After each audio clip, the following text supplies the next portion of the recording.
안녕하세요. 반갑습니다. 오랜만에 사주 공부에 관한 영상을 하나 올리도록 하겠습니다. 사주 이야기 30번째, 백호대살에 대해서 한번 살펴보도록 하겠습니다. 백호대살, 듣기만 해도 어마무시하게 들리지 않습니까? 백호대살.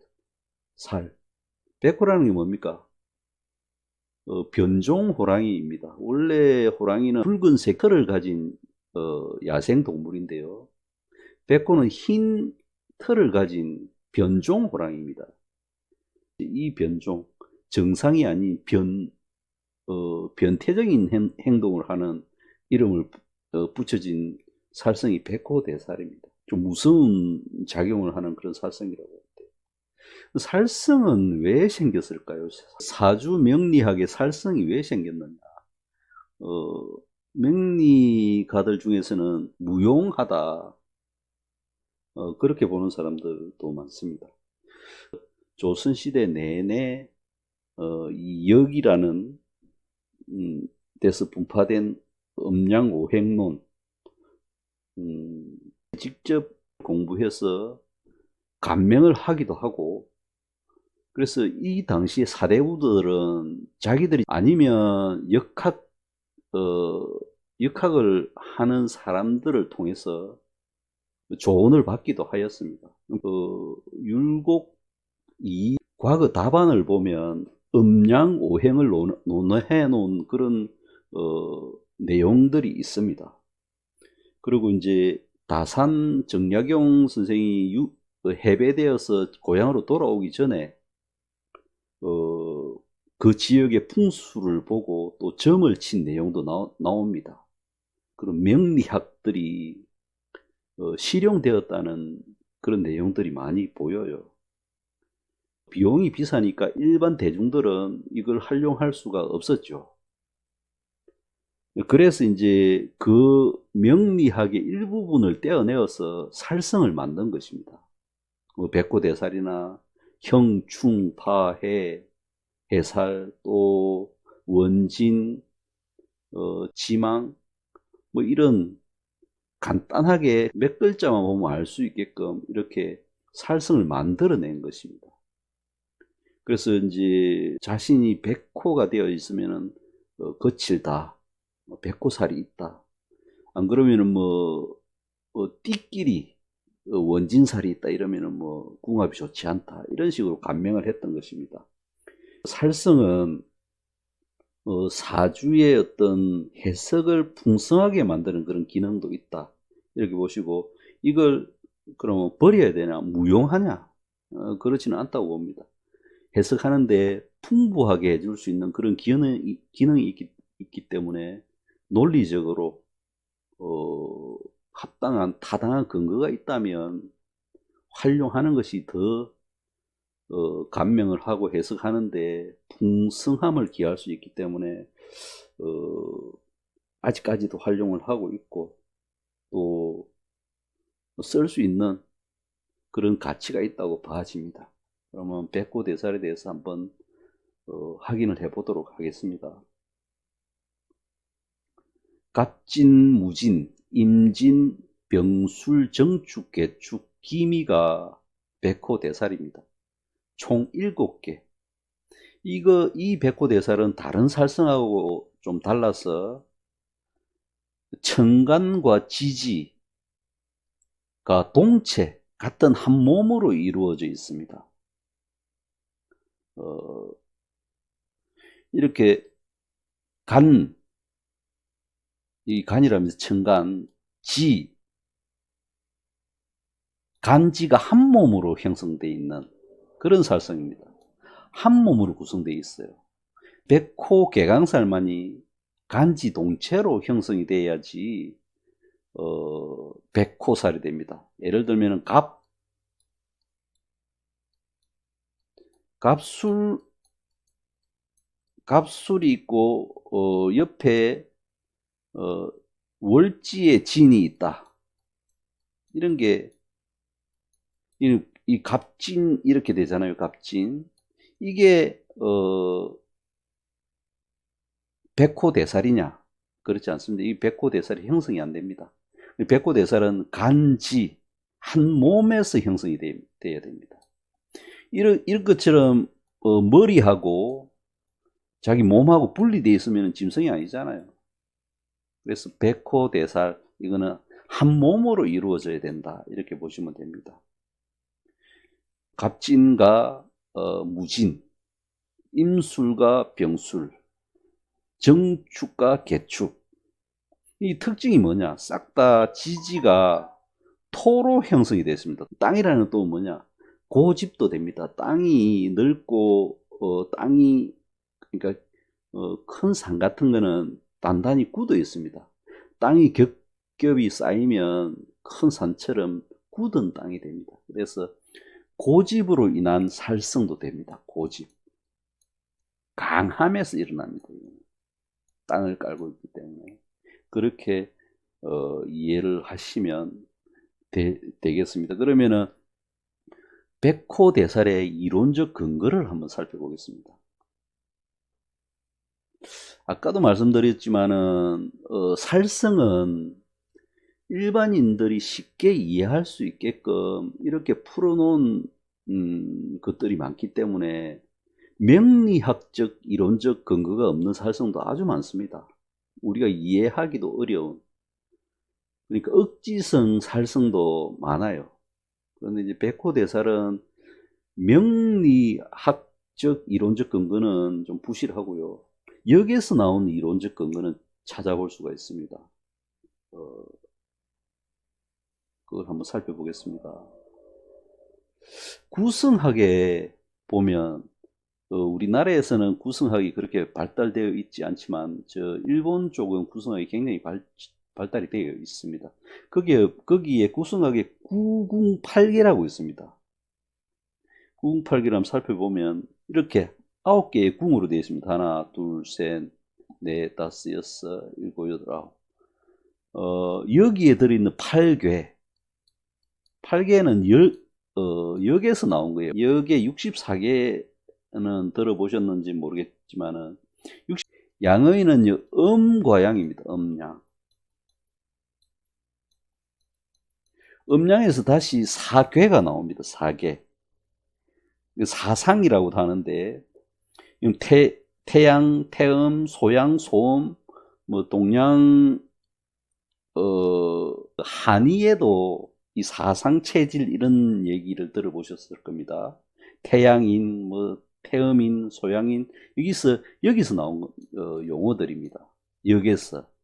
이게 다시, 분화되면은, 사상이 분화되는 8개가 돼요. 그래서 이제 모든 개, 64개의 기본이 8개에서 나온 겁니다. 8개가 조합이 돼가지고 64개를 다시 만든 거예요. 구궁. 이 안에 들어가는 괴들 이제 예를 들면은 뭐 근천, 일근천, 이태택, 삼이, 화 이런 식으로 목화 토금수로 분화됩니다. 이 안에 들어있는 게 이제 그 8개라고 보시면 돼요. 9개의 궁에 들어있는 괴, 이거 8개의 괴를 구궁8개라고 합니다. 그 중에서 눈여겨보셔야 될 게 이 백호대사라고 연관되어 있는 궁이 뭐냐? 오황이라고 하는 중궁입니다. 중궁은 임금이 사는 궁을 중궁이라고 해요. 그래서 이제 백호는 이 중궁을 침해한 기운, 이 중궁을 건드린 그런 기운을 이 백호대살이라고 합니다. 이걸 침범했다고요. 임금, 그러니까 영린을 건드렸다고. 거기에서 이제 촉발된 어떤 살성을 백호대살이라고 보는 겁니다. 그 이론적 근거를 찾아보면은 여기에 구궁팔계에서 찾아볼 수 있다. 그럼 이걸 다시 우리 육식 갑자에 적용을 한번 시켜보는 도표를 한번 살펴보겠습니다.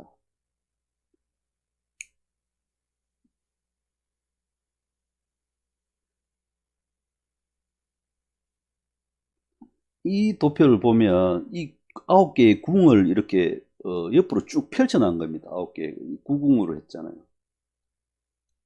9개. 여기에 보면은, 갑, 을, 병, 정, 무기, 갱신, 임, 개. 갑자로 시작해서 갑자로 끝나는 게, 이게 60갑자입니다. 쥐띠의 갑자가 다시 돌아오는 시기가 60년이 걸린다는 말입니다. 60갑자. 갑부터 시작해서 갑을, 병정, 무기, 경신, 임, 개. 이래서 이 갑자까지 다시 돌아오는 걸 60갑자입니다. 이까지가 60갑자예요. 이렇게 이제 순서를 정해서 이렇게 9개의 궁으로 넣어보면 이런 형태가 됩니다. 갑을, 병정, 무기, 경신, 임계, 다시 갑을, 병정 이렇게 되고, 그 다음에 지지는 자축, 임묘, 진사, 오미, 신, 유, 술, 해 이런 식으로 계속 이제 또 자축, 임묘 이렇게 돌아가다 보면은 60번째, 61번째가 갑자년이 된다고요. 이걸 60갑자라고 합니다. 그럼 이걸 잘 살펴보면 여기 중에서도 토, 지지에 토가 있는 거는 2와 5와 8궁입니다. 2와 5와 8. 5에 보면은 토가 있죠. 나머지는 토가 없어요. 여기에만 있어요. 그럼 이거 자세히 살펴보면은 2궁과 8궁이 토인데 이거는 서로가 싸우는 겁니다. 이걸 뭐라 하냐면 천충지충이라고 합니다. 을신이 충이 돼 있고 그 다음에 충미가 충이 돼 있습니다. 그러니까 2궁과 8궁은 서로 싸우는 행국이에요. 다투는 행국이라고. 이걸 천충지충이라고 합니다. 하늘도 싸우고 땅도 싸우고 이게 이렇게 싸우고 있어요. 그러면은 양 옆에서 싸우고 있으면 어디가 제일 피해가 크겠습니까? 가운데 있는 5 여기. 그래서 이 양옆에 싸움으로 인해 가지고 5궁을 촉발시킨 겁니다. 이게 싸움을.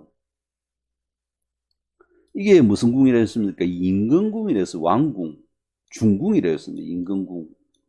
중궁을 양옆에서 싸움으로 인해 가지고 촉발시켰다고요. 그래서 이게 촉발된 게 백호대살이라고 보는 겁니다. 이 오황궁에 있는 임금궁에 있는 이 엄청난 피해를 보고 있는 이걸 백호대살이다. 여기서 근거를 찾아볼 수 있습니다. 그래서 무진, 정축, 병술, 기미, 갑진, 개축, 임수를 백호대살이라고 합니다. 이거 빨갛게 돼 있는 거 이걸 나중에 개강이라 하는데요. 이거는 다음 시간에 한번 알아보고요. 이것도 이걸 개강이라고 합니다. 개강살. 다음 시간에 한번 알아보도록 하겠습니다. 백호대살의 어떤 그 생성 근거를 여기서 찾아볼 수 있고요. 작용을 한번 살펴보겠습니다. 백호대살은 어떤 작용을 하느냐. 백호는 산에 사는 변종 호랑이입니다. 그러니까 인간 세상하고 좀 떨어져 있는, 그러니까 사회성이 떨어진다고 보는 거죠. 백호대살이 있는 사람들은 사회생활에 좀 잘 적응하지 못해요. 그래서 외롭고 불화가 잦고 또 화가 한번 나면 통제가 잘 되지 않습니다. 그래서 막 나가는 성향을 보입니다. 그래서 사고가 생기고요. 그 사고로 인한 수술을 하게 되고 또 시시비비를 가려야 되는 송사를 일으킵니다. 백호대살이 좋지 않은 작용을 하는 경우에 이런 일을 일으키기도 합니다. 또 갑진, 그러니까 백호대살은 토를 깔고 있는 살성이라고 했습니다. 이게 기본적으로 진미 땅이 있고 천간에 보면은 목입니다. 나무. 갑을은 나무입니다. 갑진과 을미가 천간에 목으로 형성된 백호대살입니다. 그러면 이런 백호대살을 가진 사람들은 어디에 문제가 생기느냐? 대인 관계에 관련된 흉사입니다. 왜 대인 관계일까? 목은 뻗어나가는 성질입니다. 연결해주는 성질. 그래서 이걸 관계로 봅니다. 관계, 목은. 관계 지향적이다 이렇게 보시면 됩니다. 그래서 이 관계, 대인 관계에 관련된 흉사라고 보는 것입니다. 갑, 진과 을, 미는. 그러니까 끈, 연결해주는 끈. 예전에 요즘처럼 나이롱으로 된 끈이 없었을 때는 칡으로 끈을 삼았습니다. 뭐 나무를 묶거나 할 때 칡넝쿨로 끈을 만들었다고요. 끈이라는 관계입니다. 묶어주는.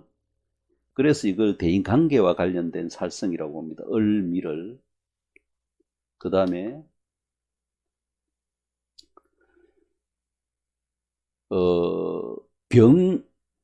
병술과 정축은 화잖아요. 천간이 화. 그러니까 화와 관련된 살성이라고 보시면 돼요. 그러니까 뭐 화재 관련 뭐 살성, 흉살. 그다음에 자동차도 이제 기름으로 가니까 자동차와 관련된 흉살이라고 보시면 됩니다.